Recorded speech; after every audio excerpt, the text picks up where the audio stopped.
Philippine National Police Academy buo ang suporta sa kasalukuyang change of leadership ng PNP. At Police Brigadier General Dizon hands-on sa mga kaganapan sa loob ng Philippine National Police Academy.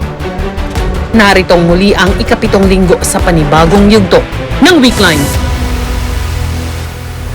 Noong Lunes, ika-25 ng Agosto, nakiisa ang buong pamunuan ng Philippine National Police Academy sa paggunita ng National Heroes Day.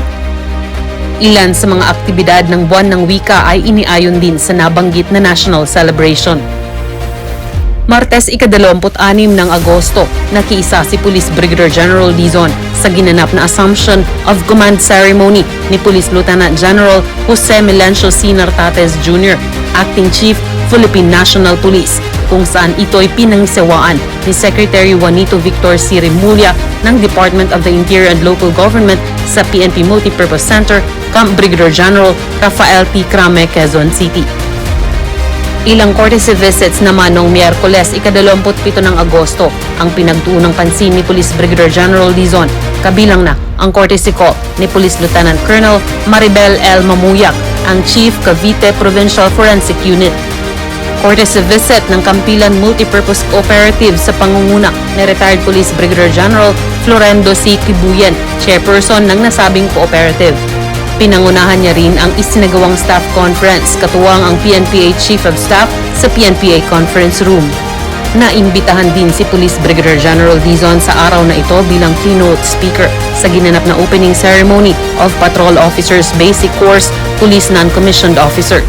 Pagkatapos ay pinangasiwaan ng ating Game Changer General ang isinagawang orientation for the newly assigned personnel to PNPA.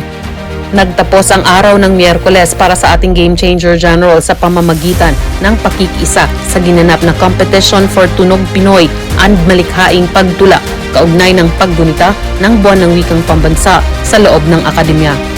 Noong Huwebes, ika-28 ng Agosto, nakibahagi ang ating Game Changer General sa ginanap na 34th ABSE Group Founding Anniversary, kung saan panauhing pandangal at tagapagsalita si Honorable Vivencio B. Dizon, Secretary Department of Transportation na narepresentahan ni Assistant Secretary Jose A. Briones Jr.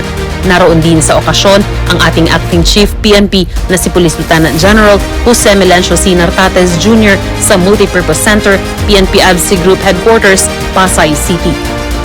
Samantala noong Biyernes, ika-29 ng Agosto, kabilang si Police Brigadier General Dizon sa mga attendees ng Philippine National Police Command Conference na pinangunahan ni Police Lieutenant General Jose Melencio C. Nartates Jr., Acting Chief PNP sa PNP Multipurpose Center, Camp Brigadier General Rafael T. Crame, Quezon City. Sinundan ito ng pakikipagtulong ng ating Game Changer General kay Attorney Rafael Vicente R. Calinisan, Commissioner Vice Chairperson and Executive Officer ng National Police Commission sa DILG Napolcom Center, Quezon City. At noong Sabado, ika-30 ng Agosto, keynote speaker si Police Brigadier General Dizon sa ginanap na opening ceremony of CCPNP Club Day na ginanap sa Campus Grandstand sa loob ng PNPA. Samantala, naging panauhin ng ating Game Changer General sa araw na ito si Retired Police Brigadier General Rizaldo O. Nieves at Dr. Ted Herbosa, Secretary Department of Health sa PNPA Firing Range, Camp General Mariano Castañeda, Silang Cavite. At noong Linggo, nakibahagi ang ating Game Changer General sa Sagradong Misa na Reverend Father Police Captain John Ralph S. Teston, ang Chief Religious Affairs Office sa Santo Niño Chapel ng PNPA. Patuloy kaming subaybayan para sa ipinapakitang transparent service ng ating Game Changer General. Basta't kay Police Brigadier General Andre Perez Dizon, serbisyo ay damang-dama, serbisyo ay uunahin ka at ipapatupad ang serbisyong APD, approachable, presentable, and dependable police force.